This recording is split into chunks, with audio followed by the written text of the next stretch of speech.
I stared at the mahogany urn on the mantelpiece, still not quite believing Sarah was inside it. 42 years of marriage.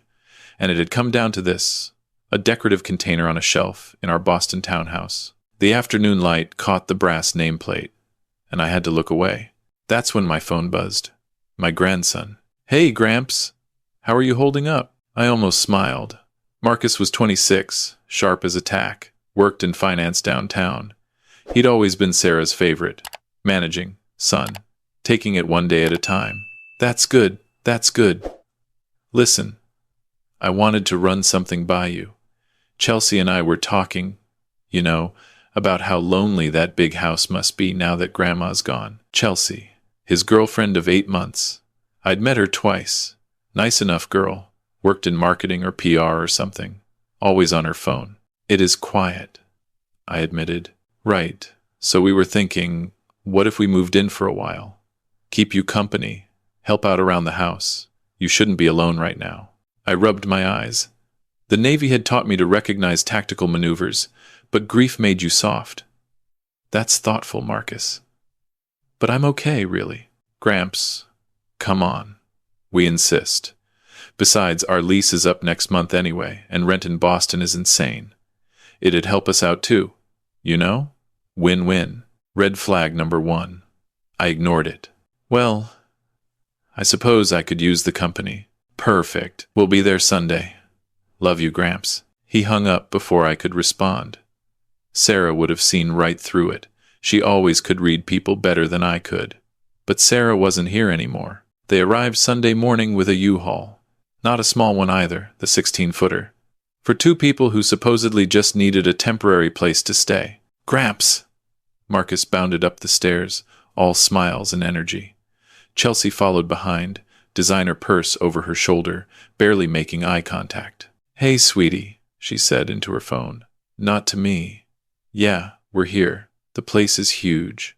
I'll call you back." I helped them unload. Box after box. A 70-inch TV. A gaming setup that looked like it belonged in Best Buy's display window. Furniture. Lots of furniture. Marcus, I thought you said, "Oh, this is just stuff from our apartment. Didn't make sense to put it in storage when we're staying here, right?" Red flag number 2. They took the guest room. Sarah's craft room. I'd been meaning to sort through her things, but seeing Marcus dump boxes on top of her sewing table made my stomach clench. "Careful with that," I said. "Those are your grandmother's." "Don't worry, Gramps. We'll be super respectful." Marcus patted my shoulder. Chelsea was already rearranging furniture. The first week was fine. They were out most days, Marcus at work, Chelsea doing whatever it was she did. I appreciated the quiet, if I'm honest. But then the requests started. "Hey, Gramps, can you spot me 200? Forgot to transfer money before my account hit 0. I wrote the check. He was family. "Gramps, our car insurance is due, and we're a little short this month. Just 500. We'll pay you back when Marcus gets his bonus." Another check. Sarah would have said no. I could almost hear her voice.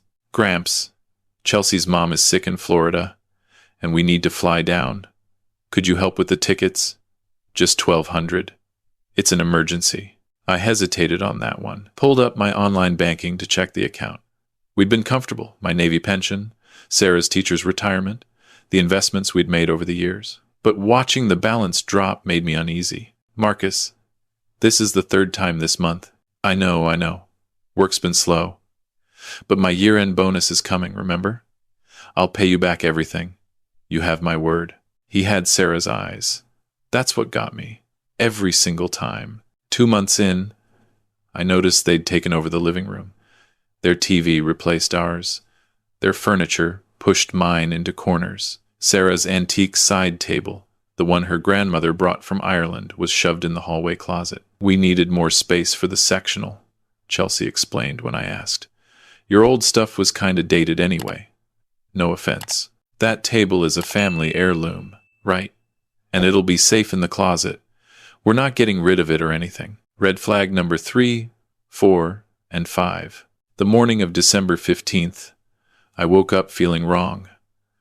Not sick, exactly. Just off. Heavy. I'd had these episodes before, Angina, the doctors called it. Stress-related. Usually passed with rest and my medication. This time it didn't pass. By noon, I was on the bathroom floor. Chest tight, left arm numb.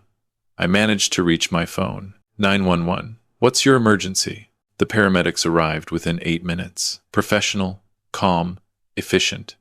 As they loaded me onto the stretcher, I saw Marcus's bedroom door was closed. They were home. I'd heard them moving around that morning. Should we notify the family? One paramedic asked. My grandson's upstairs, I managed. Marcus. She knocked. Knocked again. Finally, the door opened. Marcus stood there in basketball shorts, hair messy. Your grandfather's having a medical emergency. We're transporting to Mass General. Oh, okay. He looked past her to me on the stretcher. Feel better, Gramps. The door closed. The paramedic's expression told me everything I needed to know about what she thought of my grandson. Massachusetts General Hospital, cardiac care unit. They ran tests, adjusted medications, kept me under observation. The cardiologist, a tired-looking woman named Dr. Patel, was blunt. Mr. Harrison, you had an acute coronary event. Not quite a heart attack, but close enough to scare me. We're keeping you at least 3 days, possibly a week, depending on how you respond to treatment. I understand. You live alone? No, my grandson and his girlfriend are staying with me. She made a note. Good. You'll need help at home. No stress, no heavy lifting, no excitement. Doctor's orders. I tried calling Marcus that evening. Straight to voicemail. Left a message. Called again at 8. Voicemail. Sent a text. I'm okay. At Mass General. Call when you can. No response. Day 2, still nothing. I called the house phone. It rang and rang. Either they weren't home, or they were ignoring it. Day 3. I was starting to worry. Not about myself, the doctors said I was improving, but about what was happening at home. Sarah's voice in my head was louder now. James, something's not right. That afternoon, my phone finally rang. Marcus. Hey, Gramps. Sorry, I've been MIA. Work's been crazy. I've been in the hospital for 3 days, Marcus. I know, the paramedic told me. How are you feeling? How was I feeling? I almost died. But you didn't. That's great news. Listen, I'm actually calling because, well, Chelsea and I are throwing a little engagement party this Saturday. Just got engaged last night. Surprise. I couldn't process what I was hearing. You're engaged. Yeah. Excited, right? Anyway, the party's at the house. We've invited like 40 people. Chelsea's handling most of it, but we could really use your help with the prep on Friday. You know, setting up tables, moving furniture, that kind of thing. Think you can get discharged by then? My chest tightened. Not angina this time. Something worse. Marcus, the doctor, said no stress, no heavy lifting. I'm supposed to rest. Come on, Gramps. It's just a few hours of setup. We'll do the heavy stuff. You can supervise. I don't think you understand. Look, this is important to us. To me. It'd really mean a lot if you were there to help. Chelsea's parents are flying in, and I want everything to be perfect. I closed my eyes, counted to 5. Marcus, I can't. I'm sorry, but I physically cannot help you set up a party right now. I almost had a heart attack. Silence on the other end. Then his voice changed. Colder. Seriously? You can't help with your own grandson's engagement party? It's not that I don't want to. You know what? Forget it. Just forget it. Stay in the hospital if it's so important to you. We'll figure it out ourselves. We always do. Marcus, don't bother coming home until you're ready to actually be part of this family again. The line went dead. I stared at the phone. Tried to call back. Voicemail. Sent a text. No response. Dr. Patel found me 20 minutes later, blood pressure through the roof, monitors beeping. Mr. Harrison, what happened? You were stable. I couldn't tell her. Couldn't find the words. My grandson Sarah's favorite, the boy I'd taught to ride a bike, the kid I'd paid for summer camp and college textbooks and car insurance, had just told me not to come home. They kept me 2 extra days to stabilize me. Every time I thought about that phone call, my chest would seize up. The nurses learned not to ask about family. On day 7, Dr. Patel discharged me with strict instructions. Rest, medication, follow-up appointment in 2 weeks. No stress. You have someone to pick you up? I'll take a cab. She frowned but didn't push. The cab dropped me at my townhouse at 3 in the afternoon. I stood on the sidewalk for a minute, just looking at it. Something was different. The front window had new curtains. Blackout curtains. I used my key. The door stuck. Tried again. The lock had been changed. I stood there, key in hand, staring at my own front door. The door I'd painted 3 years ago. The door Sarah and I had walked through carrying groceries every week for 2 decades. I rang the doorbell. Footsteps. The door opened 6 inches, chain still attached. Chelsea's face appeared. Oh, you're back. I live here, Chelsea. The lock's been changed. Yeah, for security. We had a break-in scare last week. Hold on. She closed the door. I heard voices inside, arguing. Finally, the door opened fully. Marcus stood there in a new suit I'd never seen. Hair gelled. Hey, Gramps. You look good. I pushed past him. Stopped dead in the foyer. My house wasn't my house anymore. The furniture was all wrong. The walls were repainted gray instead of the warm beige Sarah had chosen. Our family photos were gone from the hallway. In their place, modern art prints I didn't recognize. I walked into the living room. My recliner, the one I'd sat in every night for 15 years, was gone, replaced by a white leather sofa I'd never seen. The TV was bigger. There was a bar cart with expensive-looking bottles. What did you do? My voice came out hoarse. We redecorated, Chelsea said from behind me. The place needed updating. Where's my furniture? Donated to Goodwill. Most of it was pretty worn out anyway. I turned to Marcus. He wouldn't meet my eyes. You got rid of my things? Gramps, it's fine. We upgraded everything. Look how much better it looks. I walked upstairs, legs shaking. My bedroom door was closed. I opened it. They'd turned my bedroom into an office. My bed was gone. Sarah's dresser gone. Our wedding photos, our memories packed away in cardboard boxes stacked in the corner. Where am I supposed to sleep? The basement's fixed up now, Marcus said.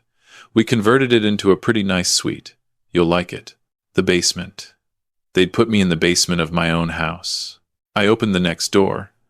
Sarah's craft room, except now it was clearly their bedroom. King-size bed. Chelsea's makeup covering Sarah's old sewing table. The quilt Sarah had been working on her last project was nowhere to be seen. Something in me cracked. Where is Sarah's quilt? Chelsea shrugged. That old thing? I think it's in one of the boxes. We needed the space. That was the last thing she made before she died. Okay. And it's in a box? Safe. We didn't throw it away. I turned to Marcus. Really looked at him.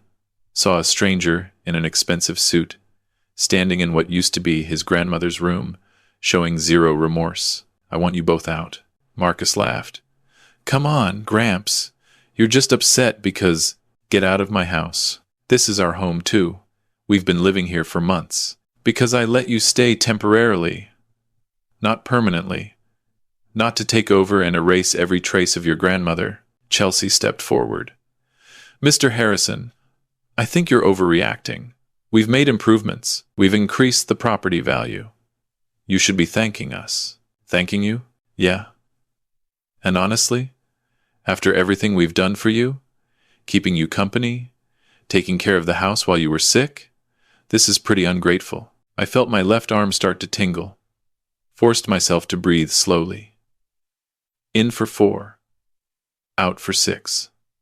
Dr. Patel's technique. I'll give you 30 days to find a new place. 30 days? Marcus's face reddened. That's not enough time. It's what the law requires. 30 days written notice. Then you're gone. You're serious right now? You're kicking out your own grandson? My own grandson told me not to come home while I was in the hospital fighting for my life. My own grandson changed the locks to my house. Threw away my belongings. Destroyed his grandmother's memory. So, yes, Marcus, I'm dead serious. I turned and walked downstairs, grabbed my phone, called a hotel. The Fairmont across town had a room. I could stay there tonight, figure out my next move tomorrow. As I reached for my jacket, except my jacket wasn't there They'd probably donated it, Marcus called down. Fine. If that's how you want to play it, we'll leave. But don't expect any help from us. Don't expect to be invited to the wedding. Don't expect to meet your great-grandkids someday. You're choosing to be alone. I looked up at him. No, Marcus. You made that choice when you told me not to come home. I'm just respecting your wishes. I walked out.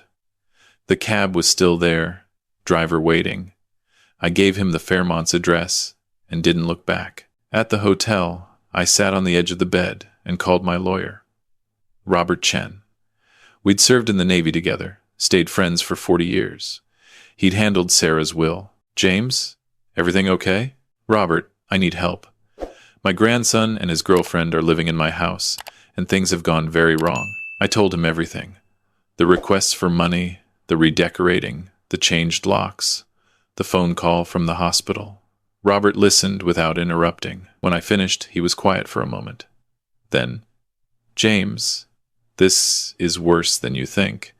If they changed the locks and redecorated without permission, that could be conversion of property. If they forged any documents, which we should check, that's fraud. And if they've been taking money under false pretenses, that's financial exploitation of an elderly person. Massachusetts takes that very seriously. I just want them out of my house. We'll get them out. But we need to do this right. First thing tomorrow, I'm filing for an emergency eviction hearing. In the meantime, I want you to check your bank accounts. All of them. Credit cards, too. Can you access them online? I pulled out my laptop, logged into my bank, started scrolling through transactions. My stomach dropped. Robert, there's charges here I didn't make. Lots of them. Keep going. Document everything. $5,000 at a furniture store. $8,000 at Best Buy. $3,000 at a jewelry store. $2,000 at a restaurant I'd never heard of. Thousands more at clothing stores, electronics, shops, home improvement centers. All told, over $47,000 in 3 months. James, are you still there? They've been using my credit cards. I never gave them permission. That's identity theft. We're calling the police right now. Stay on the line. I'm conferencing in Detective Morrison from the Fraud Division. The next hour was a blur. Police report filed. Credit cards frozen. Bank fraud department notified. Robert working on emergency court orders. We'll get an emergency hearing scheduled for Monday, Robert said. In the meantime, the police will do a welfare check on the property, make sure nothing else is being stolen or destroyed. I couldn't sleep that night. Kept seeing Sarah's quilt in some trash bag. Her craft room turned into their bedroom. My recliner at a Goodwill somewhere. Friday morning, Robert called. The police did the welfare check. James, you need to hear this. They found documents. What kind of documents? A quitclaim deed. Transferring your house to Marcus Harrison. Signed with your signature. My blood ran cold. I never signed anything. I know. That's forgery. The detective is getting a handwriting expert to confirm. There's more.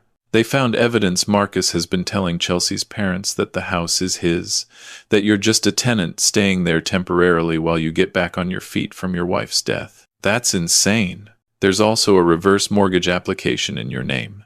Never filed, but the intent is clear. He was trying to extract equity from the house while making it look legitimate. I closed my eyes. Tried to find anger, but found only sadness. Sarah would be heartbroken. Sarah would want you to fight, and that's what we're doing. Monday's emergency hearing was in Suffolk County Superior Court. Judge Patricia O'Brien presiding. I sat with Robert on one side. Marcus and Chelsea sat across the aisle with a public defender they'd scrambled to find. Judge O'Brien reviewed the evidence. The forged quitclaim deed, the unauthorized credit card charges, the bank statements showing systematic withdrawals, the changed locks, the photos from the police welfare check showing my furniture removed. She looked at Marcus over her reading glasses. Mr. Harrison, the younger Mr. Harrison, do you dispute any of these facts? Marcus's lawyer started to speak, but Marcus interrupted. Your Honor, my grandfather is elderly. He's confused. After my grandmother died, he asked us to move in. He asked us to help modernize the house. He gave us permission to use his credit cards for household expenses. Do you have any written agreement to this effect? It was verbal. We're family. We don't need contracts. Judge O'Brien looked at me. Mr. Harrison, the elder Mr. Harrison, is this accurate? I stood. Your Honor, I'm 65 years old. I served 23 years in the United States Navy. I taught mechanical engineering at MIT for 18 years after that. I am not confused, and I am not senile. I allowed my grandson to stay in my home temporarily while he looked for an apartment. I never gave permission for him to change locks, remove my belongings, forge my signature on property documents, or charge $47,000 to my credit cards. Did you give him the credit cards? No, Your Honor. He had access to my wallet when I was hospitalized. The charges began while I was in cardiac care at Mass General. She turned back to Marcus. You charged nearly $50,000 while your grandfather was in the hospital? For the engagement party and household improvements. He would have wanted. What he wanted is not for you to decide, especially not while he was incapacitated. She reviewed her notes. I'm issuing an immediate eviction order. You have 72 hours to vacate the property. I'm also issuing a restraining order. You are not to contact Mr. Harrison except through legal counsel. The district attorney will review these documents for potential criminal charges. This court is adjourned. The gavel came down. Chelsea started crying. Marcus turned to look at me, face pale. Gramps, please. We can fix this. Let me explain. Mr. Harrison, do not speak to the plaintiff, Judge O'Brien warned. Bailiff, please escort them out. As they left, Marcus called back. You're really going to let them arrest me? Your own grandson? I didn't answer. Robert put a hand on my shoulder. Let's go home, James. The police met us at the house. Marcus and Chelsea were already there, loading boxes into a moving van. A different police officer was documenting everything they removed. I walked through my house. They'd stripped it bare, taken the TV, the furniture, the artwork, left holes in the walls where they'd removed fixtures. The kitchen cabinets were open and empty. They'd taken the dishes, the appliances, everything. In the basement, I found the boxes with my things. My furniture, badly treated. Sarah's quilt, thank God, was there, wrinkled but intact. Our wedding photos in broken frames. Mr. Harrison, one of the officers approached. We found this in their bedroom. Thought you should see it. He handed me a folder. Inside were printouts. Emails between Marcus and Chelsea, planning the takeover. Discussions about the old man, and when I'd finally kicked the bucket so they could inherit. Real estate assessments of the house valued at $1.2 million. Retirement account statements. They'd somehow gotten copies of my financial records. There was also a draft email to an elder care facility, inquiring about memory care costs and involuntary commitment procedures. They'd been planning to have me declared incompetent. The officer watched my face. There's enough here for the DA. This is elder abuse, identity theft, fraud, and attempted theft of property. They're looking at serious charges. I sat down on the basement steps, folder in hand, surrounded by boxes of my old life. Mr. Harrison, you okay? My wife died 6 months ago. He was her favorite grandchild.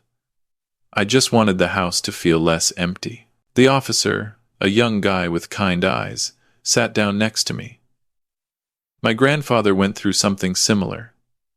His own daughter took everything while he was grieving his wife. Some people see vulnerability and think opportunity.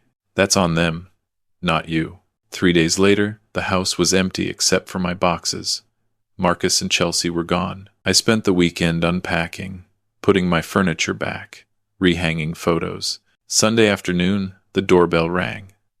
I answered it to find Detective Morrison and Robert. James, can we come in? We sat in my living room, my old furniture back where it belonged. Detective Morrison opened a file.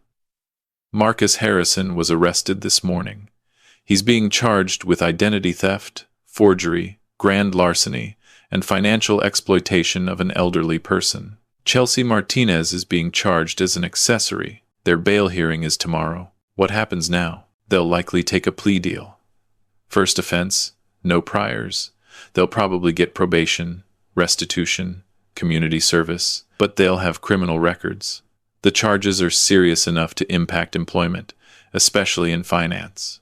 Marcus's firm already terminated him when they found out about the arrest. I should have felt satisfaction, victory, justice.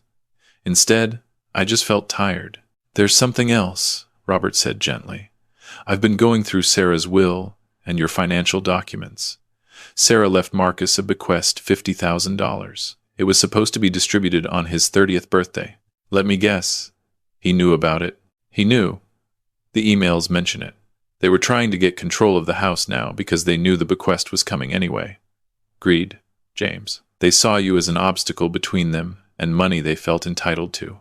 I looked at Sarah's photo on the mantel. She'd loved Marcus so much, bragged about him to her book club friends, sent him cards for every holiday. What would Sarah want me to do? Robert considered this. Sarah was kind. But she was also fierce when someone she loved was threatened. She'd want you protected. She'd want Marcus to learn a real lesson. 2 weeks later, the plea deal came through.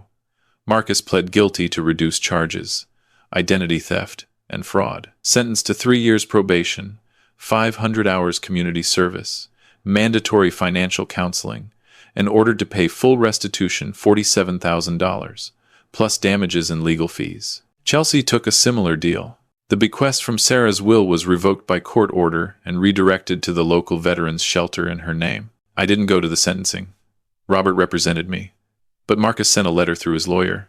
I almost threw it away unopened. Almost. I read it standing in the kitchen, coffee growing cold. Gramps, I know I messed up. I was stupid and greedy, and I listened to Chelsea when I should have listened to my conscience. She kept saying you had so much money and wouldn't miss it, that you'd want to help us, that we deserved it after everything we'd done for you. I know that's not an excuse. I know I hurt you worse than anyone's ever hurt you except losing Grandma. I can't take it back. I can't undo what I did. But I want you to know I'm in therapy now. Court ordered. But I'm actually going. I'm talking about what happened. Why I felt entitled to your money. Why I thought it was okay to treat you like an ATM instead of a person. The therapist asked me what I'd say to Grandma if I could. I'd tell her I'm sorry. I'd tell her I'm ashamed. I'd tell her I'm going to spend the rest of my life trying to be the person she thought I was. I don't expect you to forgive me. I don't deserve it. But I needed you to know that I know what I did, and I'm sorry. It wasn't enough. It could never be enough. But it was something. I sat down and wrote back. 1 page, handwritten. Marcus, your grandmother used to say that people show you who they are when they think no one's watching. When I was at my most vulnerable, you showed me exactly who you were. That person was someone I didn't recognize. The Marcus I knew was kind, thoughtful, honest. Maybe that Marcus is still in there somewhere. Maybe therapy will help you find him again. I hope so, for your sake, not mine. But I want you to understand something. Family is not a license to abuse. Love is not permission to steal. And blood relation doesn't entitle you to anything except the same respect you show in return. You took my money. You took my home. You tried to take my dignity. The only thing you didn't take was the love your grandmother had for you. Because that died when she did, and even you couldn't steal from a grave. I'm not writing to forgive you. I'm writing so you understand the full weight of what you destroyed. Someday, maybe, we can rebuild something. But not today. Not this year. Maybe not ever. You wanted the inheritance early. Now you have nothing. Live with that knowledge. Learn from it. Become better. Or don't. That's your choice. But you'll make it without me. I mailed it that afternoon. 3 months later, I sold the Boston townhouse. Too many ghosts. Too many memories, both good and bad. Bought a smaller place in Portland, Maine. Ocean view, close to the Naval Museum where I volunteer twice a week. I kept Sarah's quilt. It's on my bed now. The last thing she made, the last piece of her that Marcus's greed couldn't touch. Sometimes I think about calling him, checking in. Old habits die hard, and he's still my grandson, still Sarah's favorite. But then I remember standing in my own house, locked out. I remember $47,000 in fraudulent charges. I remember them sleeping in Sarah's craft room while I was fighting for my life in the hospital. And I remember that love without boundaries is just enabling. That kindness without consequence is just weakness. Sarah taught me a lot of things in 42 years. In the end, though, it was Marcus who taught me the hardest lesson. Sometimes the people we love the most are capable of hurting us the worst. And sometimes the kindest thing you can do for someone is let them face the full weight of their choices. I'm 65 years old. I have my health, my house, my memories of Sarah, and my self-respect. Marcus has probation, debt, a criminal record, and hopefully, eventually, wisdom. We both got what we earned. And you know what? I sleep just fine with that.